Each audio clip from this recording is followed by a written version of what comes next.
Welcome back to another video. Okay, yeah, this one's another drawing video.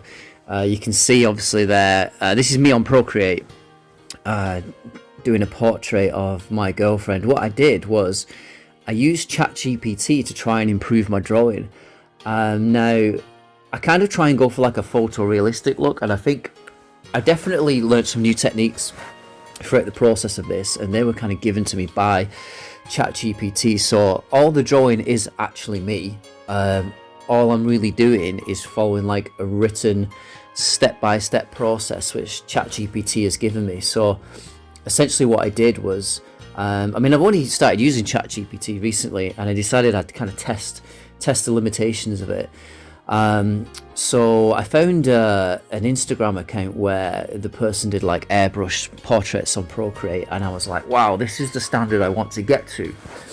So what I did was I kind of referenced that in ChatGPT and said, oh, this is the kind of level I want to get to with my drawing. And then ChatGPT was like, oh, well, put a picture in, upload a picture, and I'll kind of tell you where you need to do better and stuff. So I did, and I was a bit skeptical, really.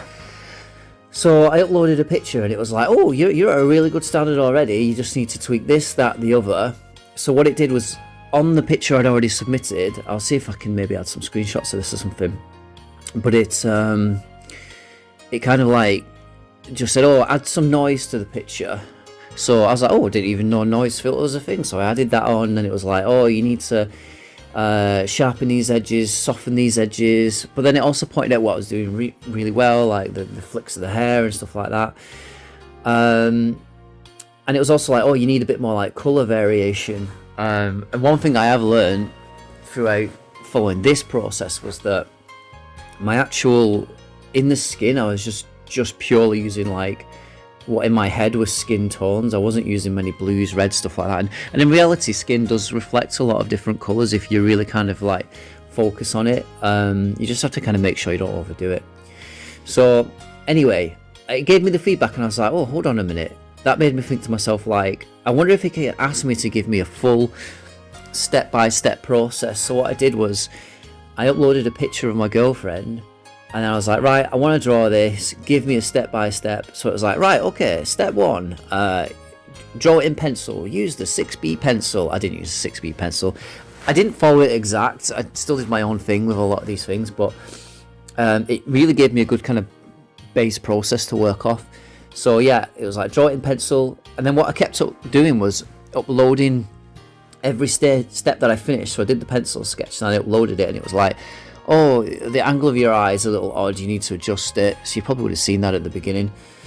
So I did that, and then it was like, right, okay, now you're ready to like block in your base grayscale. Now grayscale was also a thing that I have drawn in grayscale before. You'll see it on like other portraits I've done, although they were just purely grayscale. I never added any color. I always struggled with the layer process after that, but I thought, no, I'll give it a chance. I'll follow the process.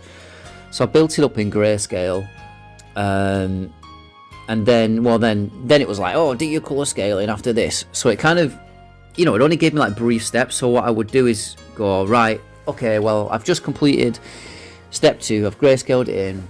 And then I'd take a picture. What do I need to do now? And it'd be like, oh, you need more variation in your tones. You need more lights, more darks. Your edges are a bit sharp here. It was crazy. It was crazy. So literally every little bit I did, I was like taking pictures, and then it was kind of suggesting that I did everything on one layer, like the mouth and the eyes. And I went back to it and said, I don't want to do that. I want to do the mouth and eyes on a different layer. It's like, that's fine. And then it rejigged the whole process for me.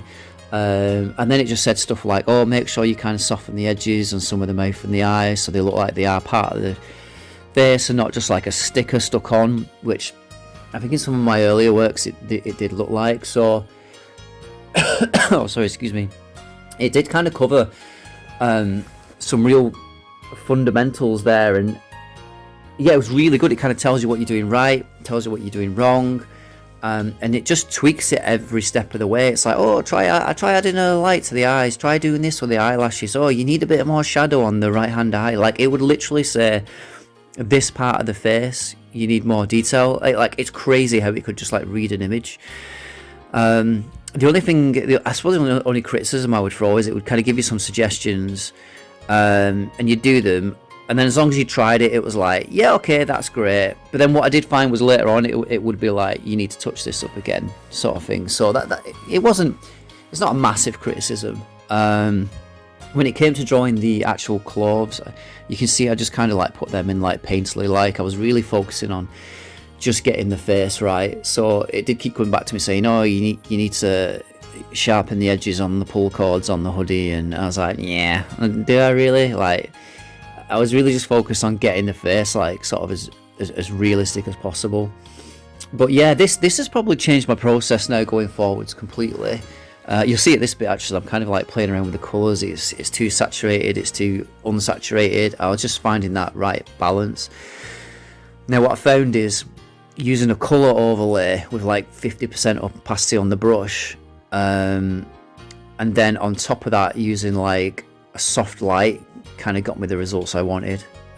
Yeah, anyway, it was really good. And then at the end I was like, right, okay, so it looks good now, but it looked very airbrushed. I was like, how do I add a bit more like skin texture and stuff? And then, you know, again, it referred like using the noise brush and using certain brush. The only thing I'll say is it did say use like Nico roll brush for skin texture, and that brush was garbage. It was just garbage. So I ended up like making a custom texture skin brush, and really on here you can't see it that well, I don't think, with the resolution of the portrait, but it did make finer details. I mean, I even managed to put little freckles on the end of the nose and everything. So yeah, it's honestly, it's probably the best standard I've drawn to yet. And it's not, you know, the screen cap probably, oh, I used ChatGPT to draw this. It just sounds like ChatGPT did it for me. In the screen cap, that's what ChatGPT did.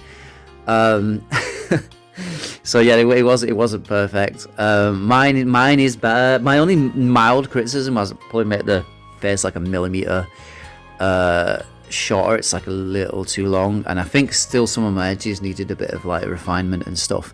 And the hair should have been darker as well. The hair's not that light in reality, but this was more just a way of me saying, right, can I draw something to a close standard to this Instagram artist? And to be honest, like I'm so close to being there. A few months ago I used a Udemy course to really step up my drawing to another level, and this has stepped it up to another one. So I can't wait to see what I can do next with this. But anyway, that's the end of the video, and I hope you enjoyed it. Hit a like, subscribe, and I'll see you again next time. Bye.